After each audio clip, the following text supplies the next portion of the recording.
Many thanks for visiting me at my website, and many thanks for taking the time to find out a little bit more about me. I guess you're here because you're interested in property investing and making money from property. But before we get into that, let me tell you a little bit about myself. In this day and age, when anybody can post absolutely anything on the internet, it's wise to know a little bit about who you're listening to. So who am I? Well, I guess this is really the story of how I went from being broke to living on my passive income from property and how I did it. But let's start at the beginning. I come from an unremarkable background. My parents weren't rich, but they were comfortable, although I'm sure that they had their own struggles along the way to get to that point.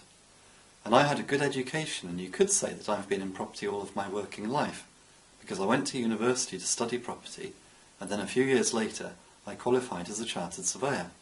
By the way, that was a really mixed blessing and not as helpful as you might first think. I'll explain why a little later. During my 20s and 30s I went through a number of jobs, both in the private sector and the public sector, until in 1995 I reached the pinnacle of my career. I was a salaried partner in a well-known and respected firm of chartered surveyors in London, dealing with large corporate and multinational clients, mainly advising them about their commercial property investments. I was on a good salary, in a pension scheme, and had a reasonably generous car allowance. But there was a problem. In fact, two major problems. Firstly, I was bored. I was actually surprisingly good at my job, but I didn't like it.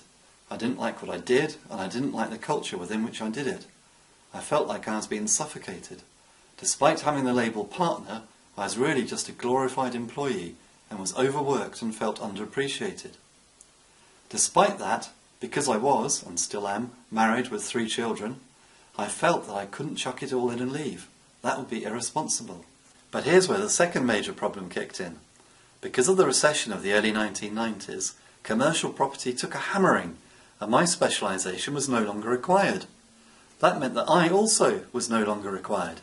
So I was made redundant a month before Christmas, and with just enough redundancy money to keep us afloat for around 6 months, and only then if we were careful and cut costs to the bone. I needed to do something, and to do it fast. Fast forward to today, and I've been self-employed ever since. I now own a substantial portfolio of residential property investments and can live entirely on the passive income it generates. I realise that I'm living the dream many other people aspire to, and I'm very grateful for that. And I'm not saying that to boast, but to give you encouragement that if I can do it, the chances are that you can do it too. When I was made redundant, I had nothing in the way of savings and no regular income, just the redundancy package, but that was set aside and earmarked for living expenses so that my young family would be okay. So I really started with nothing except with the need to make something happen.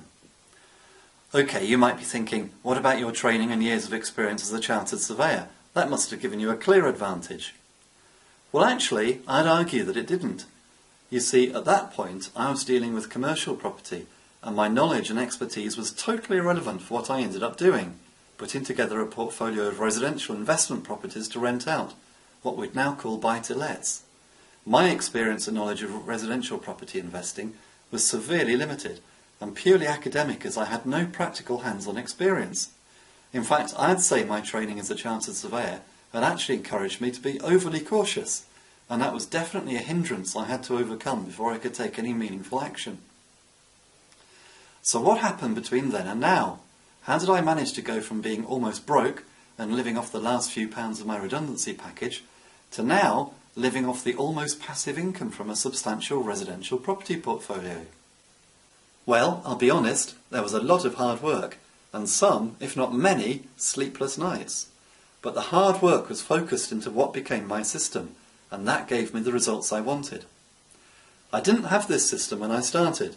Back then, property information we take for granted today, like how to do property books and courses, just didn't exist. In fact, that's one of the reasons I started writing. And as far as I know, I wrote the first book for ordinary investors like us back in the year 2000. The system evolved over time by trial and error, with me making a lot of mistakes on the way, and at times losing money, until it finally all fell into place and allowed me to scale up to where I am today. Looking back, I can see that the 3 crucial ingredients of my success were need, belief, and the system. I really needed to make something happen. Failure wasn't an option. The belief wavered from time to time, and there were times when I wondered if I should pack it all in, but I didn't. And the system is a system which I refined and tweaked over time until it worked. Now, this wasn't an overnight process. I wasn't an overnight success, not by any means. To get where I am now took several years, with lots of ups and downs along the way. The good news is, because I've already done it, you can learn from what I did, both right and wrong, and hopefully get even better results more quickly. Certainly if I were to start again now, knowing what I now know, I think I'd be able to get to living the dream far more quickly. This is the kind of thing I had to deal with. My first proper rental property was a nightmare. For reasons I won't go into now because I've covered it in some of my other material, I lost a lot of time pursuing a property deal which didn't happen, so I got frustrated and anxious to get started and ended up buying a really stupid property. It was a pair of flats in one of the worst parts of town. After I bought it, I found out that the upstairs flat was vacant because the tenant was in prison, and as soon as I completed, the tenant of the ground floor flat did a runner and took the kitchen units with her. I mean, why do people do that? But I dusted myself down, found new and better tenants, and determined to do property investing better from then on. And actually there was a happy ending because I sold the property a couple of years later at a good profit, but that's a story for another time. So, slightly more streetwise and slightly more focused, I started to build my portfolio, this time making sure I didn't make buying decisions based on emotion. That was fine until one day my bank told me they weren't going to lend me any more money for a year. As a new landlord, they wanted to see how I did with the properties I already had before they lent me money to buy more. That stopped me in my tracks just as I'd got some momentum going. The obvious thing was to try different banks, but each time, for different reasons, the answer came back, no, not interested. They just didn't see me or my properties as being worthy of lending. This went on for about 6 months until finally, 3 banks later, I found one who would lend. Not on great terms, but at least I could get some money and move on again. The trouble was that by the time I'd applied to them, and we'd gone through all the formalities and red tape, my year's sabbatical with my main bank was almost over. So in the event, I hardly saved any time at all. In fact, that episode cost me a year's worth of progress and taught me a valuable lesson about banks. They really aren't interested in whether you succeed or not, and that might seem obvious now that we're post-credit crunch and have all seen the way they behaved, but at that time I naively thought banks had fairly honourable intentions. So I had to quickly build up momentum again and make up for all that lost time and missed opportunities. I'm glad to say that through practice and fine-tuning, my system was now up and running, and by applying the principles and techniques I'd learned along the way, I was able to put together a substantial property portfolio which now cash flows more than enough to allow me to be financially free.